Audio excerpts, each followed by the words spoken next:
네, 새벽 예배를 위해서 기도하겠습니다. 하나님 아버지 감사합니다. 한여름 더위를 통과하면서 심신이 지치지만은 그러나 하나님을 사랑하고 말씀을 사랑합니다. 성도들 축복하시고 오늘도 본문 말씀과 또 해석을 통해서 은혜 받고 승리하도록 이끌어 주시옵소서. 예수님 이름으로 기도합나이다. 아멘. 네, 오늘은 이사야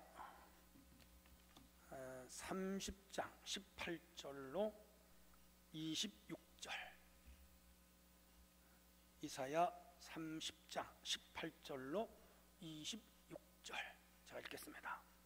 그러나 여호와께서 기다리시나니 이는 너희에게 은혜를 베풀려 하시며 일어나시리니 이는 너희를 긍휼히 여기시려 하심이라. 대저 여호와는 정의의 하나님이심이라. 그를 기다리는 자마다 복이 있도다. 시온에 거주하며 예루살렘에 거주하는 백성아, 너는 다시 통곡하지 아니할 것이라. 그가 내 부르짖는 소리로 말미암아 내게 은혜를 베푸시되 그가 들으실 때에 내게 응답하시리라. 주께서 너희에게 환난의 떡과 고생의 물을 주시나 내 스승은 다시 숨기지 아니하시리니 내 눈이 내 스승을 볼 것이며 너희가 오른쪽으로 치우치든지 왼쪽으로 치우치든지 내 뒤에서 말소리가 내 귀에 들려 이르기를 이것이 바른 길이니 너희는 이리로 가라 할 것이며 또 너희가 너희 조각한 우상에 입힌 은과 부어 만든 우상에 올린 금을 더럽게 하여 불결한 물건을 던짐같이 던지며 이르기를 나가라 하리라. 내가 땅에 뿌린 종자에 주께서 비를 주사 땅에 이 먹을 것을 내며 곡식이 풍성하고 기름지게 하실 것이며 그날에 내 가축이 광활한 목장에서 먹을 것이요 밭 가는 소와 어린 나귀도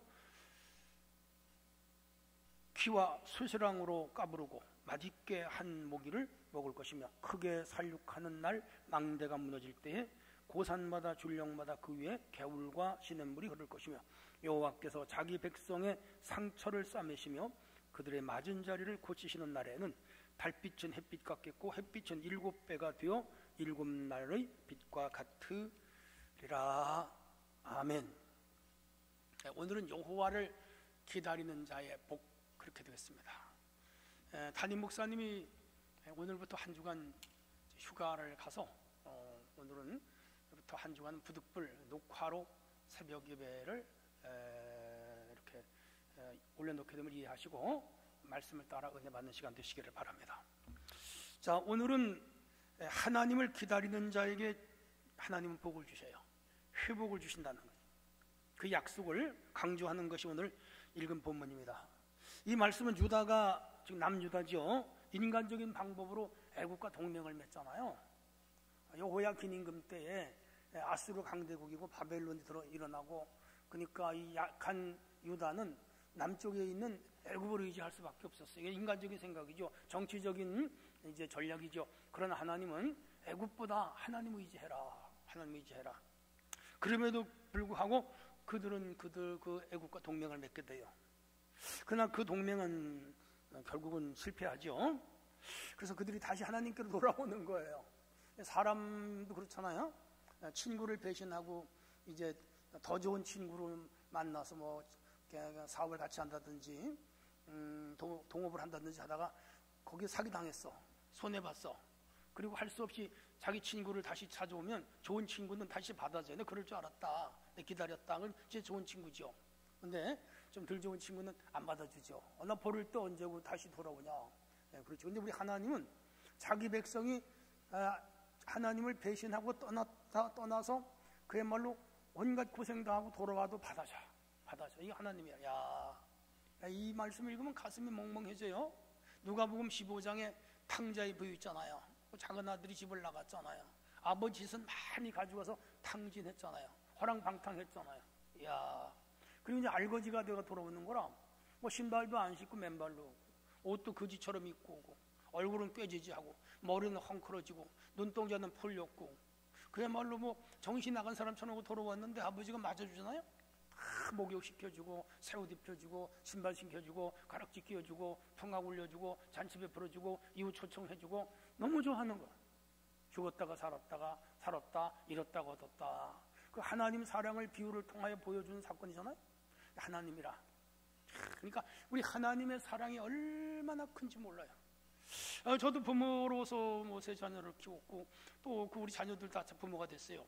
우리 성도들 가운데 거의 다 부모들이잖아요. 그런데 자녀들은요 10번을 잘못하고 돌아와도 다 받아줘요. 아니 20번을 잘못해도 부모는 다 받아줘. 부모니까 뭔데? 아버지인데 어머니인데 그게 사랑이에요. 근데 하나님 사랑은 부모님 사랑보다 더해. 그걸 우리에게 가르쳐. 이런 사랑을 들여다보면서 하나님을 떠난다? 그건 사람도 아니죠. 그죠? 심한 말을 죄송해요. 사람도 아니야. 자, 그런 내용. 그래서 그 돌아오는 자들을 하나님이 잘 인도해주고 안전하게 지켜주고 풍성한 축복을 회복해 주시는 하나님의 내용을 이사야가 본문에서 담담하게 그려놓고 있어요. 자, 요점 정리를 할게요. 18절을 보겠습니다. 그러나 여호와께서 기다리신다. 어디? 애굽하고 동맹 맺었다가 그들에게 배신당하고 다시 돌아오는 거를 기다렸다 이거야. 기다렸어. 너희에게 은혜를 베풀려 하시며 일어나시리니 이는 너희를 긍휼히 여기려 하심이라. 여호와는 정의의 하나님이시라. 그가 그를 기다리는 자마다 복이 있다. 여기 나오는 핵심 포인트가 뭐예요? 긍휼, 자비, 인내, 오래 참음 이런 거죠. 야, 하나님이 이렇게 우리를 기다려. 아울러 우리도 주님 성품을 닮았다면 이 세상을 살면서 기다리는 신앙을 가져야 돼요. 지금 당장 기도 응답이 오지 아니하고 내 환경이 어렵고 삶이 참 복잡하고 힘들어도 주님을 의지하며 기다리면 반드시 우리에게 좋은 날이 와요. 여러분 그런 신앙을 가지시기를 바랍니다. 자, 이제 19절로 21절 응답과 회복에 대한 약속이 들어있어요. 시온에 거주하며, 이 시온은 예루살렘 그리고 핵심 중심 성전을 의미합니다. 하나님 임재가 있는 것, 지온이라고 그러죠. 예루살렘에 거주하는 백성아 다시 통곡하지 아니할 것이라. 내가 부르짖는 소리로 말미암아 내게 은혜를 베푸시되 그가 들으실 때에 내게 응답하시리라. 전쟁이 제일 어렵죠. 그래서 그 전쟁 소용돌이 속에서 많은 어려움을 겪고, 그래서 애굽으로 의지하고 동맹까지면 그들에게 배신당하고 다시 하나님께로 돌아왔는데 하나님께서 그 부르짖는 소리 은혜를 베푸셨다. 다시는 통곡이 없고 아픔이 없는 그런 시간들이 있을 것이다. 그렇게 위로하고 있어요. 이 뭐죠? 고난 중에도 하나님은 우리에게 응답하시는 분이라고요. 3,500년 전, 한 3,000년 전의 사건 아니죠? 2,300년 전의 사건입니다만은 오늘 우리도 살아가면서 삶 속에 눈물 흘 때 많이 있죠. 어떤 분은 건강 때문에, 어떤 사람은 병을 앓으면서, 어떤 사람은 가정 풍파로 인해서, 어떤 사람은 사업의 물질로 인해서, 어떤 사람은 실직을 당해서, 어떤 사람은 또한 사고를 당해서 가족을, 사랑하는 가족을 잃어버려서, 아이고 세상에 살아가는데 수많은 환난과 고난과 역경과 유경과 슬픔과 억울한 일이 있죠. 그래서 우리는 사람을 의지하거나 자기 힘을 의지하거나 그리고 세상에 힘 있는 자들 의지하지 아니하고 하나님을 의지하잖아. 좀 더딜지라도 좀 우리가 떠오르는 늦게 주님이 응답하실지라도 반드시 응답하시고 축복하시고 도우시고 우리를 보호하시는 하나님의 음성을 본문에서 우리는 읽어야 돼요. 자, 그래서 이제 20절 주께서 너희에게 환난의 떡과 고생의 물을 주사 내 스승은 다시 숨기지 아니하시리니 내 눈이 내 스승을 본다. 여기 스승 지도자를 의미하는 거예요. 참 지도자는 주님이죠. 우리나라에 뭐 정치 지도자도 있고 학계 지도자도 있고 그리고 나를 키워준 스승도 있고 목회 지도자도 있고 많이 있습니다만은 우리에게 참 만족을 못 줘요. 다 가변적이에요. 그들도 자기 상황이 있어요. 그리고 인간이 한계라는 거죠. 그런데 무한하신 하나님은 우리를 참으로 바르게 인도하시는 지도자. 그래서 모사라 그랬잖아요. 카운슬러죠. 세상의 상담사, 세상의 저명한 심리학자, 세상의 저명한 정신과 의사를 찾아간들 우리에게 뭐 속 시원한 답을 주던가요? 아니요. 돈만 받아 먹어요. 그 사람들. 그런데 우리 속을 시원하게 하고 우리의 앞길을 제시하는 스승, 리더가 있는데 그 리더가 누구냐? 우리 주님이죠. 주님만 의지해야 돼요. 그래서 21절 너희가 오른쪽으로 치우치든지 왼쪽으로 치우치든지 내 뒤에서 말소리가 내 귀에 들려 이르기를 이것이 바른 길이니 너희가 이리로 가라 저리로 가라 따라가지 말라는 거예요. 우리가 어려움을 당할 때 이 사람 만나 이 말 저 사람 만나면 저 말해. 여러분 병 알아서 알잖아요. 이 병원 가면 이 약 쓰라고, 저 병원 가면 저 약 쓰라고, 저 병원 가면 저 약 쓰라고. 큰 병원을 가도 시원치 않대요. 저도 이제 가끔 몸이 아파요. 그러면 이제 침이 좋다 그래가지고 한방에 가서 침을 또 침만이 안 되더라고. 또 그런 거 그 침 놓는 의사가 더 좋은 약 먹으라 그래요. 그 약 먹어 안 되더라고. 그래서 할 수 없이 또 이제 이제 그 한의에서 양의로 갔어요. 작은 의원에 가니까 안 되더라고. 대학병원에 가니까 되더라고. 그러니까 그것도 완전히 되는 건 아니야. 그래서 우리 인생 사는 게 그래요. 진정한 우리의 스승, 진정한 카운슬러, 진정한 상담자, 진정한 문제 해결을 대신 하는 분은 신앙 안에서밖에 안 해. 안 돼. 하나님이 하나님. 여러분 하나님을 절대적으로 의지하는 성도들이 되시기를 바라. 그분이 인도하는 길로 걸어가기만 하면 인생은 성공하는 거죠. 자, 22절로 26절은 우상의 버림과 풍성은. 근데 이제 이들에게 말씀하시는 핵심이 뭐냐? 우상을 버려라. 22절. 또 너희가 너희 조각한 우상에 입힌 은과 부어 만든 우상에 올린 금을 더럽게 하여 불결한 물건을 던진같이 던지며 이르기를 나가라 하리라. 하나님 제일 싫어하는 게 우상이잖아요.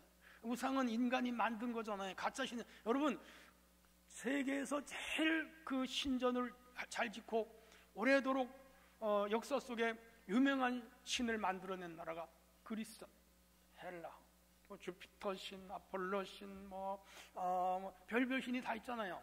12개 신화 중에 신. 근데 인간이 만든 신이고요. 재밌는 건요. 그 그리스 신화에 나오는 신은 다 인간이에요. 인간. 인간을 신으로 형상화한 거죠. 한계예요. 인간의 한계. 하나님은 그런 우상을 금을 입히고 은을 입히고 조각을 하고 어마어마하게 큰 신전을 짓고 그리고 제의를 만들고 제사장을 만들고 제물을 바치고 춤을 추고 다 헛걸하는 거지. 아무 쓸데없는. 우리 하나님은 무용론을 펴시는 거예요. 그 인간이 만든 것에 불과해요. 아니에요.